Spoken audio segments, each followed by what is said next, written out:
Hi friends, welcome to movie review of Double Smart. Star casting to energetic star Ram Pothineni, Kavya Thapar, director by Puri Jagannadh. First of all cinema పైన ఆ experience చెప్పాలంటే అంతగా నచ్చలేదు భయ్య. First part smart Shankar movie చూసినప్పుడు కొత్తగానే అనిపించింది. మళ్ళీ అదే సినిమాని తిరగదిప్పి కంప్లీట్గా అదే కాన్సెప్ట్తో మళ్ళీ ఈ డబుల్ స్మార్ట్ అంటూ తీసుకొచ్చారు. కొత్తగా అంటూ ఏం చూపించలేదు అసలు. ఒక్క మాటలో చెప్పాలంటే ఈ సినిమాలో ఏదైనా ప్లస్ పాయింట్ ఉంది అంటే మళ్ళీ రామ్ గారి ఎనర్జీ ఒక్కటే. ఈ క్యారెక్టర్ తన కోసమే పుట్టిందంటూ ఫస్ట్లో ఉన్నదానికంటే ఇప్పుడు డబుల్ డోస్తో తన ఎనర్జీని చూపించాడు ఈ సినిమాలో. సో ఫ్రెండ్స్, మనం ఇంకాస్త ఇన్డెప్త్ రివ్యూలోకి వెళ్ళి తెలుసుకుందాం. దానికంటే ముందు నా ఛానల్ని కొత్తగా చూస్తున్న వాళ్ళు ఎవరైనా ఉంటే ప్లీజ్ గైస్ లైక్ చేయండి, షేర్ చేయండి అండ్ సబ్స్క్రైబ్ చేసుకొని పక్కన ఉన్న బెల్ ఐకాన్ని క్లిక్ చేసుకొని ఆన్లో పెట్టుకోండి friends, please. So friends, first of all ఈ సినిమా స్టోరీ ఏంటంటే, బిగ్ బుల్ అంటే విలన్ సంజయ్ దత్ విదేశాల్లో విలాసాలతో జీవిస్తూ చీకటి సామ్రాజ్యాన్ని రన్ చేస్తూ ఉంటాడు. భారతదేశాన్ని ముక్కలు చేయాలనేదే తన కళ. ఇక అతని కోసం ఇంటెలిజెన్స్ ఏజెన్సీ రా వేట కొనసాగిస్తూ ఉంటుంది. ఇంతలో బిగ్ బుల్ మెదడులో కణితి ఉందని, దాని ప్రభావంతో కొన్ని నెలలు మాత్రమే బతికే అవకాశం ఉందని వైద్యులు చెబుతారు. ఇక అది తెలుసుకున్న బిగ్ బుల్ ఎలాగైనా బతకాలనుకుంటాడు. దీనికోసం అనేక ప్రయోగాలు చేస్తూ ఉంటారు బిగ్ బుల్. ఇంతలో మన హీరో స్మార్ట్ శంకర్ గురించి తెలుస్తుంది బిగ్ బుల్కి. హైదరాబాద్లో మెదడులో చిప్ పెట్టుకొని తిరుగుతున్న ఒకే ఒక్కడు శంకర్ అని తెలుస్తుంది. ఇక ఆ శంకర్ని పట్టుకొచ్చి బిగ్ బుల్ మెమరీస్లో ఉన్నాయన్నీ కాపీ చేసి శంకర్ మెదడులో ఉన్న చిప్లోకి పేస్ట్ చేస్తారు. సో ఇక తర్వాత స్టోరీ ఏంటో మనకు తెలిసిందేగా. శరీరం శంకర్దే అయినా తన ఆలోచనలన్నీ బిగ్ బుల్వే. మరి స్మార్ట్ శంకర్లోకి బిగ్ బుల్ ఆలోచనలు వచ్చాక ఏం జరిగింది, అసలు స్మార్ట్ ఫస్ట్ నుంచి ఎలాంటి లక్ష్యంతో ఉంటాడు, అతని సొంత జ్ఞాపకాలు, ప్రేమ, లక్ష్యం ఏమయ్యాయి, ఇందులో హీరోయిన్ కావ్య తాపర్ క్యారెక్టర్ ఏంటనేదే సినిమా స్టోరీ.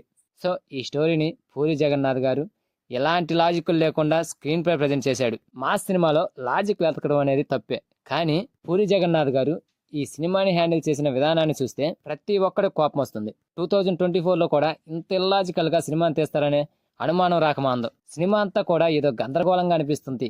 కంటిన్యూటీ అనేది ఉండదు. హీరోని కత్తితో పొడిచినా ఒంటిపై ఆ గాయం ఘాటు అనేది ఉండదు. చుట్టూ 30 మంది గన్నులతో పట్టుకుని ఉన్న హీరో మాత్రం కత్తితో అందరిని చంపేస్తూ ఉంటాడు.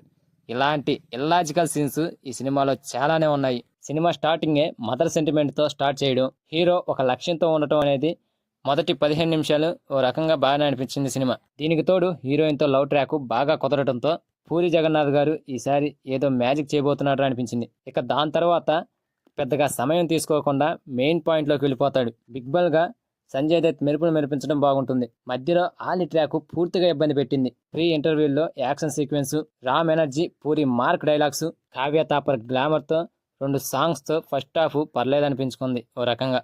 సెకండ్ హాఫ్కి వచ్చేసరికి స్టోరీ అనేది అస్సలు లేకుండా పోయింది. హీరో తనకు ఎదురైన సిచ్యువేషన్స్ను ఎలా ఫేస్ చేస్తాడనేది చూపించాలి. ఇక్కడ విలన్ది లైఫ్ అండ్ డెత్ ప్రాబ్లం. మరి ఈ 2 క్యారెక్టర్స్కి సంబంధించిన సీన్స్ను మరీ లాగదీసినట్లు చూపించాడు. అసలు సెకండ్ హాఫ్లో ఏ సీన్ ఎందుకు వస్తుందో కూడా తెలియదు.